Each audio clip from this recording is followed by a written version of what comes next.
3월 29일 맥체인 성경 읽기 출애굽기 40장, 잠언 16장, 요한복음 19장, 빌립보서 3장입니다. 오늘은 출애굽기 40장 중심으로 출애굽기 38장, 9장, 40장 내용을 잠깐 소개를 해드리고 기도하겠습니다. 출애굽기 35장부터 40장 마지막 부분은 그 앞에 지시하셨던 바 이 성막을 실제로 제작을 하는 그런 내용입니다.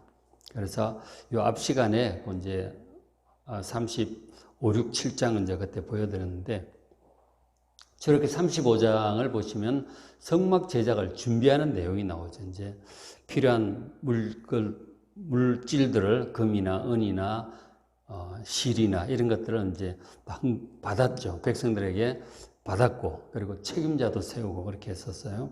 36장에는 성막 외부 구조물, 성막 뜰이라든가 이제 외부 구조물, 널판을 세우고 연결하고 이런 내용들.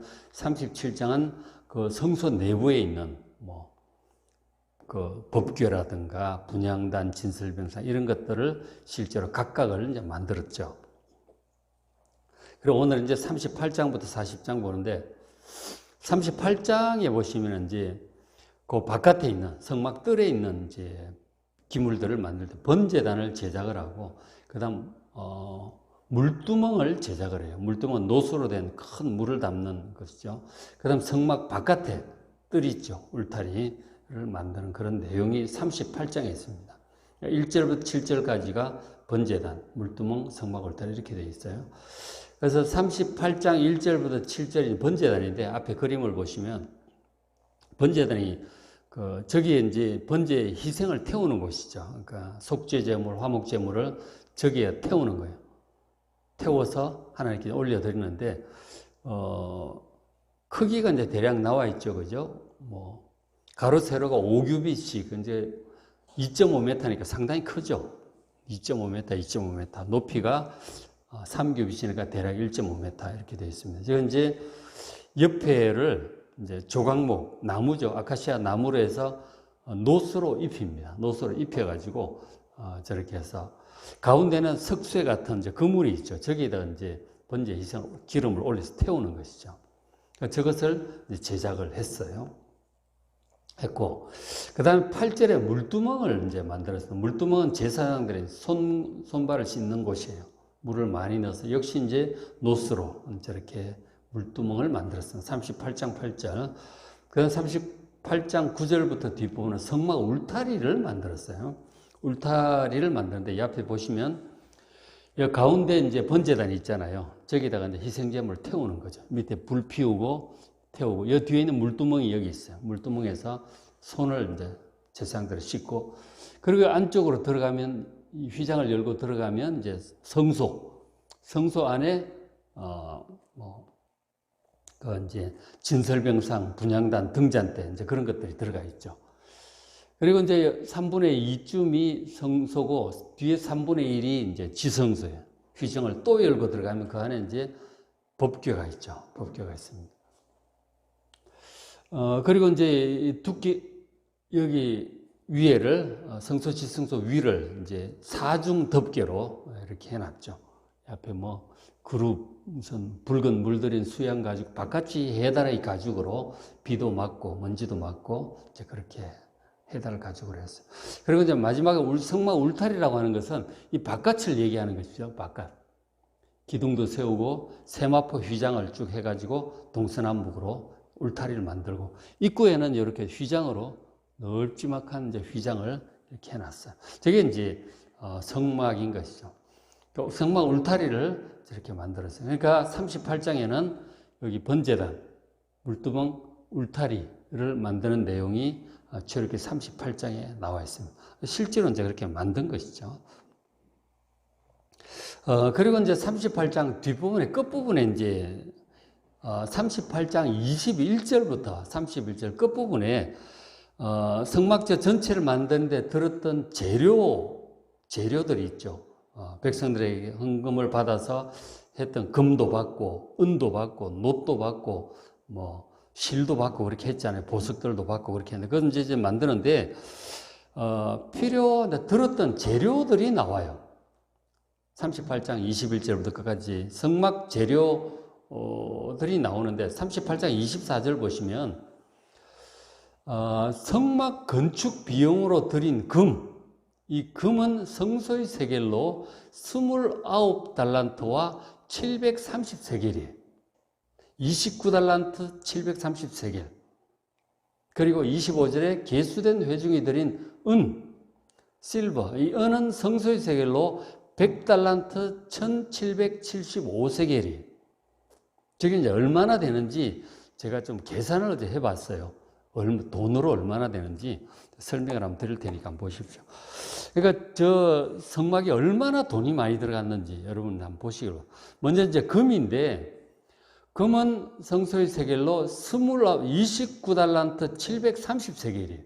저게 이제 얼마나 되느냐면, 자, 성전에 들인 금이 29달란트 730세겔인데, 저게 이제, 1세겔이 11.4g이에요. 1세겔이 11.4g. 그러니까 대략 금이 3돈 정도 돼요. 한 돈이 3.75g이잖아요. 그러니까 한 세겔이 3돈 정도 됩니다. 1달란트는 3,000세겔이에요. 그래서 저거는 34kg. 34kg 정도 되고요. 그러니까 초등학교 한 6학년 정도 이제 무게 되죠, 아이들. 금 1kg이 계산해 보니까 267돈입니다. 한 돈이 어제 시세를 보니까 26만 원이에요. 그러면 금 1kg이 267돈이니까 6,942만 원, 대략 7천만 원 돼요. 금 1kg이.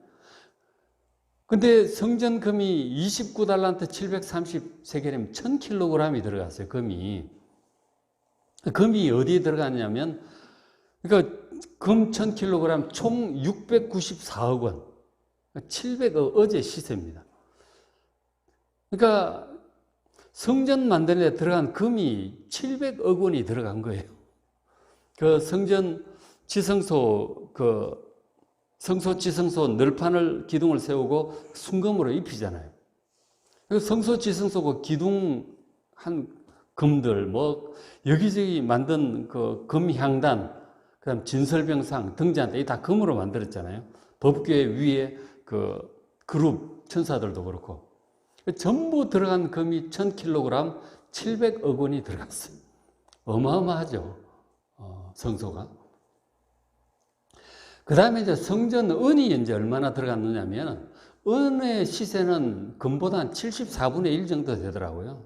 은보다 금이 74배가 더 비싸. 굉장히 비싸요. 그죠?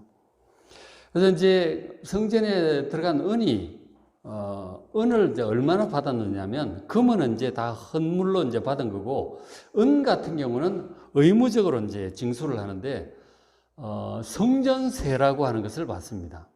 그러니까 20세 이상 된 성인 1인당 반세겔씩 받아요. 1년에 한 번씩 반세겔을 이제 받도록 하나님 그렇게 하셔서. 그러니까 20세 이상 인원이, 저것도 이제 20세 이상 남자, 그러니까 군인 전쟁할 만한 사람이죠. 20세 이상 남자 인원을 이제 조사를 했는데 60만 3,550명이거든요. 이스라엘 12지파 전체 다 하니까. 그 곱하기 반세겔씩 받으니까 이 전부 해보면은 3,440kg. 금의 한 3배 정도 되죠. 성전 기둥이라든가 받침대 뭐 이런 것들이 이제 다 은으로 만들었어요. 그래서 이제, 3,440kg. 저걸 이제 달란트 세겔로 하면은 1000달란트 1775세겔. 3,440kg. 은 1kg이 267돈. 한 돈이 3,500원이에요. 금은 26만 원, 은은 3,500원이에요. 어제 시세가. 그래서 은 1kg이 93만 원이니까 은 3,440kg은 32억 원어치 은이 들어갔어요. 성전을 짓는데 은이 32억 원, 금이 700억 원이 들어갔어요. 730억 원 정도 들어갔잖아요. 그 외에도 뭐 놋도 엄청나게 들어갔어요. 놋굴이 있죠. 황동. 성전에 들어간 놋이 70달란트 2,400세겔 들어갔습니다. 그러니까 물두멍이라든가 번제단, 이 전부 이제 노수로 만들었잖아요. 2410kg, 뭐 도는 계산은 굳이 안 해봤어요. 이거 엄청난 게 들어가요. 나무, 그 다음 보석, 실도 굉장히 많이 들어가요. 뭐 홍색 자색, 홍색 실, 뭐 가늘게 꼰 배실 이런 거 다 해가지고 실도 이제 엄청나게 많이 들어갔죠. 성전을 짓는데 굉장히 돈이 많이 들어간 거예요. 그 백성들 하나님께서 이제 먼저 백성들에게 재료를 헌물을 받으라고 했어요. 백성들이 기쁜 마음으로 하나님께 드렸죠. 그 앞에 이제 어떤 일이 있었냐면 그 모세가 산에 올라가서 이제 이 성막에 관한 이제 내용을 이제 지시를 받을 때 밑에서 안 내려오니까 금송아지를 만들고 난리가 났어요. 금송아지를 만들 때도 백성들이 다 이제 금붙이, 금귀걸이, 뭐 금붙이를 가지고 헌금을 한 거예요. 근데 그걸 가지고 금송아지를 만들 수도 있고 이렇게 하나님 거하시는 성전을 만들 수도 있어요. 하나님 주시는 물질을 어떻게 사용하느냐가 엄청 중요해요. 그 중심에 따라서 금송아지를 만들고 바알을 만들기도 하고 성전을 만들기도 해요. 하나님께서 여러분들에게 주신 은과 금을 어디에 쓰시겠습니까? 주님 뜻을 따라 선한 일에 잘 사용하는 여러분 되시길 바랍니다. 어쨌든 성전을 만드는데 정말 많은 금과 은이 들어갔어요. 자, 그렇게 해서 이제 물자 목록이 38장 끝부분에 그렇게 나왔고요. 39장에는 제사장 예복을 이제 제작을 했어요. 39장에 제사장 예복을 제작하는데 저 이제 자세한 내용은 또 쭉 나와 있죠. 뭐 앞에 보시면 있잖아요. 그죠? 제일 먼저 나오는 게 이제 에봇, 앞치마 같은 거죠. 화려하게 짠 앞치마인데 홍색 자색, 홍색 실, 가늘게 꼰 빼실에다가 금실이 들어갔다 그랬어요. 굉장히 아름답게 수놓아져 있고 가운데 12보석 흉패가 있습니다. 이스라엘 백성 12지파를 상징하고 여기 보면은 이름이 다 새겨져 있어요. 뭐 무슨 르우벤, 시므온, 레위 이렇게 보석마다 이름이 다 새겨져. 그러니까 저 대제사장을 이제 예수 그리스도를 상징을 하고 있죠. 예수님께서 온 백성들을 마음에 품고 있고 또 어깨에 이 견대 위에 이제 두 보석이 있는데 호마노라고 하는 보석에 6지파씩 이름이 새겨져 있잖아요. 그 어깨에 지고 우리 주님께서 백성들의 지고 가십니다. 그리고 이제 이마에 이제 두건이 있고 앞에 금으로 띠를 했는데 여호와께 성결 이렇게 딱 새겨져 있어요. 그런 거. 그 다음에 이제 안에 있는 청색 이제 에봇 거동 받침, 그 다음 안에 입는 옷, 이제 세마포 옷 이렇게 있죠. 그리고 세마포 청색 밑에 금방울, 그리고 석류 이런 것들이 있습니다. 어쨌든 저는 대제사장은 예수 그리스도를 상징을 하고 있습니다. 저것을 실제로 39장은 제작을 한 거예요. 부살렐과 오홀리압과 이런 일꾼들이 함께 제작을 했죠. 자, 그렇게 해서 이제 보시면 39장은 이제 끝부분에 가서 39장 32절부터 43절에 성막의 32절 보시면 이스라엘 자손의 이와 같이 성막과 회막의 모든 역사를 마치되 각각을 만드는 거예요. 물두멍도 만들고 뭐 다 만들었어요. 그래서 여호와께서 모세에게 명령하신 대로 전부 다 만들었다고 하는 내용이 32절부터 42절까지 쭉 이제 리스트가 쭉 나오는 거죠. 그럼 43절에 모세가 그 마친 모든 것을 본즉 모세가 다 이제 검사를 해보는 거 아니에요, 그죠? 부살렐과 오홀리압 감독하에 다 만들었고 전부 다 이제 딱 놓고 모세의 최종 이제 검사를 받는 거죠. 43절에 모세가 그 마친 모든 것을 본즉 여호와께서 명령하신 대로 되었으므로 모세가 그들에게 축복하였더라. 모세는 산에서 하나님의 이제 지시를 받을 때 하나님께서 또 환상으로 보여도 주셨어요. 그래서 부살렐과 오홀리압에게 설명을 하는 거죠, 모세가. 그러니까 구체적인 것을 잘 모르면 모세에게 와서 물어보는 거죠. 이거 구체적으로 이렇게 해서 글자만으로 표현하기 어려운 부분이 있잖아요. 모세가 설명을 해주는 거죠. 이렇게 생겼다. 무늬가 이렇게 생겼고 모양은 이렇게 생겼고 그러면 또 그대로 만드는 거죠. 그렇게 해서 다 만든 다음에 모세가 보니까 다 이제 자기가 본 대로 하나님께 지시받은 대로 다 잘 된 거죠. 그래서 그들에게 축복을 함으로 모든 이제 제작이 끝이 났어요. 근데 이것이 이제 각각이 따로 이렇게 있잖아요. 성막 기둥들도 쫙 만들어 놓고, 휘장도 만들어 놓고, 사중 덮개도 옆에 두고, 근데 조립을 해야 될 거 아니에요. 조립을 해야죠. 40장 1절에 16절까지 내용을 보면은 이제 하나님께서 모세에게 성막을 이제 조립을 하라. 이제 각각을 만들었으니까 조립을 해야죠. 40장 1절 여호와께서 모세에게 말씀하여 이르시되 너는 첫째 달 초하루에 바로 그 다음 해죠. 둘째 해. 출애굽한 날짜가 1월 14일이에요. 그것이 이제 6월절이 되죠. 1월 10일. 그것도 이제 이스라엘 달력으로 1월 14일이에요. 우리 이제 보통 쓰는 태양력으로 하면 3, 4월 이제쯤 되는 거예요. 어쨌든 이스라엘 달력 기준으로 1월 14일 날 출애굽을 해서 이제 거의 1년이 지나간 거예요. 시내산에 3월 달쯤에 왔고 거기서 이제 뭐 성막을 제작을 하고 뭐 말씀도 배우고 뭐 여러 가지 했잖아요. 그러니까 이제 1년이 이제 전체적으로 다 지나간 거예요. 그래서 연말에 이제 완공이 거의 된 거죠. 그래서 하나님께서 말씀하시기를 1월 1일 날, 그 다음에 1월 1일 날 조립을 해라. 그렇게 말씀을 하신 거예요.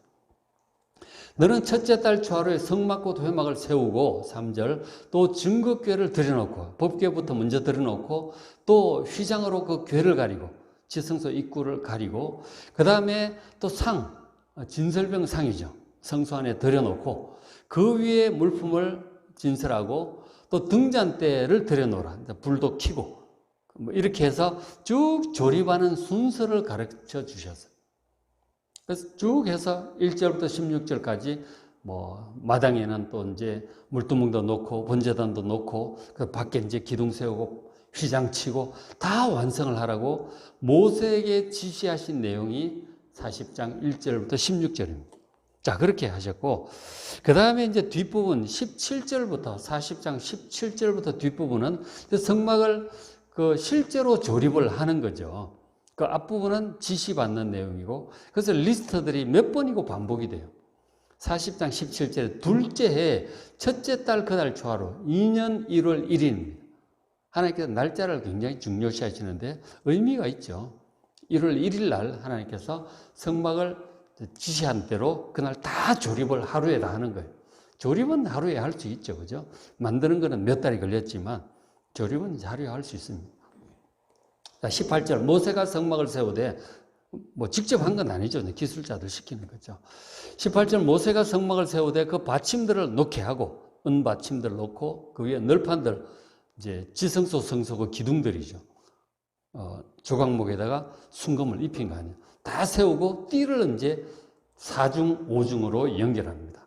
띠를 띄우고 그 기둥들 세우고 그리고 이제 지성소 휘장을 하죠. 19절 또 성막 위에 막을 펴고 그 위에 덮개를 덮습니다. 그러니까 위에를 덮는 거죠. 4중 덮개라고 그랬어요. 4중으로 덮개를 이렇게 합니다. 그렇게 전부 다 완성을 했더니 여호와께서 모세에게 명령하신 대로 되니라. 조립이 끝났습니다. 조립을 그렇게 했어요. 이제 완성이 된 거죠. 성막이 이제 완전히 완성이 되었어요. 자, 그렇게 완성이 되고 나니까 그 다음에 이제 어떻게 되느냐? 40장 34절부터 38절인데 하나님의 영광이 그 성막 위에 임재해요.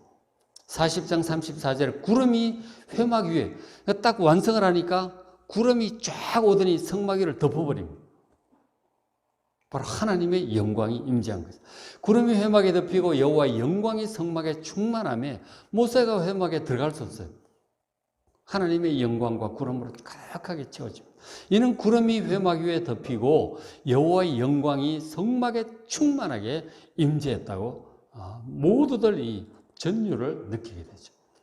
자, 그렇게 해서 성막 위에 이제 구름 기둥이 임하게 되는 거죠. 자, 보시면 38절에 그래서 낮에는 여호와의 구름이 성막 위에 있고 성막 위에 구름이 딱 있습니다. 구름이 딱 덮고 있고 딱 그 위에만 구름이 와 있는 거예요. 그리고 밤에는 불이 그 구름 가운데 있음을 이스라엘의 온 족속이 그 모든 행진하는 길에서 그들이 눈으로 보았더라. 그러니까 이제 구름이 어떤 모양인지 뭐 잘 모르지만, 그죠? 어쨌든 구름이 임하고 밤이 되면 구름 속에 불 같은 게 보였어요. 그래서 이제 구름 기둥, 불 기둥을 이제 해서 이렇게 이제 상상을 해보는 거죠. 앞에 이제 보시면은 성막을 이렇게 완공을 했는데 번제단에서 이제 제물을 태우잖아요. 그죠? 번제 제물을 태우고 그 옆에 보면은 뭐 소도 있고 그러잖아요. 소도 있고 양도 있고 그래서 이제 제물을 가져오면 그걸 이제 안수하고 잡잖아요. 죽이죠. 그래서 옆에 잡는 곳도 있고 옆에 제사장하고 이제 얘기하고 있죠, 백성이. 그래서 그리고 죽이고 그리고 잡고 대제사 여기서 막 태우고 있습니다. 뒤에 물두멍도 있고 이게 지성소 들어가는 이 지성소 있는 이쪽 위로 구름 기둥이 저렇게 임했을 것으로 그렇게 상상을 하죠. 어쨌든 구름 기둥이 임했고 밤이 되면 그 속에 불이 있는 거예요. 그러니까 불 기둥이 되는 거죠. 그러니까 하나님께서 저곳에 임재를 하셨다는 거예요. 성막이 완성이 되니까 하나님께서 성막 위로 임재를 하신 거예요. 저렇게 해서 이제 하나님께서 백성들을 약속의 땅으로 어떻게 인도해 가셨느냐면 저렇게 있다가 이제 이 구름 기둥이 있잖아요. 구름 기둥이 위로 쫙 떠올라갑니다. 떠올라가면 백성들이 전부 짐을 다 지어요. 전부 텐트에서 자잖아요. 자기 가정마다 텐트를 다 꾸립니다. 그리고 제사장과 레위인들은 이걸 다 정리를 해요. 다 기둥 뽑고 휘장들 채우고 레위인들이 전부 메고 그 여기 이것도 전부 다 이제 분해를 하죠. 해가지고 다 말고 개가지고 레위인들이 다 치고 가는. 구름 신호는 구름 기둥이 딱 떠오르면 이제 그렇게 다 떠날 채비를 합니다. 그럼 떠오른 구름 기둥이 이제 이동을 할 거 아니에요. 그거 보고 이제 다 쭉 따라가는 거예요. 하나님께서 백성들을 그런 방식으로 광야를 통과해서 약속의 땅으로 인도하셨어요. 구름 기둥, 불 기둥으로 그렇게 인도하셨어요. 나중에 홍해 바다 건너갈 때도 마찬가지였죠. 그러니까 구름 기둥, 불 기둥이 앞으로 가다가 뒤로 가가지고 애국 군대가 못 오게 막습니다.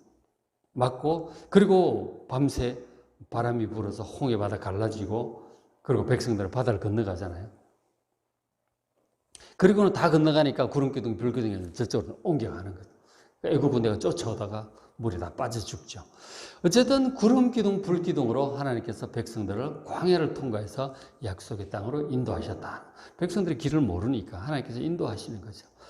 그러니까 지금 이제 하나님께서 저런 방식으로 우리를 인도하세요. 지금은 저런 구름기둥, 불기둥 눈으로 보이진 않지만 그러나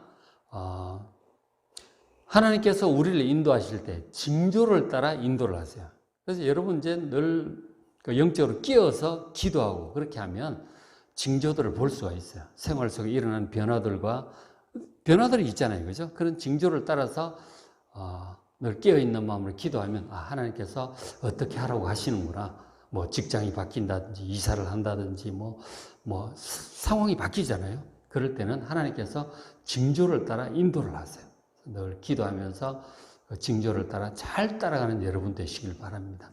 그리고 그 속에 불기둥이 또 있는데 성령께서 또 그렇게 감동도 주시고 생활 속에 여러 가지 이제 일들을 통해서 그래서 아이들이 진학도 하고 결혼도 하고 직업을 사업을 하기도 하고 변화들이 있잖아요. 변화의 국면에 하나님의 그 징조를 따라 성령의 인도하심을 따라 잘 따라가시면서 하나님 나라까지 잘 달려가는 여러분 되시기를 주의 이름으로 축복합니다. 오늘 맥체인 성경 읽기 출애굽기 40장, 출애굽기 마지막 장이에요. 이제 보시고 잠언 16장, 요한복음 19장, 빌립보서 3장입니다.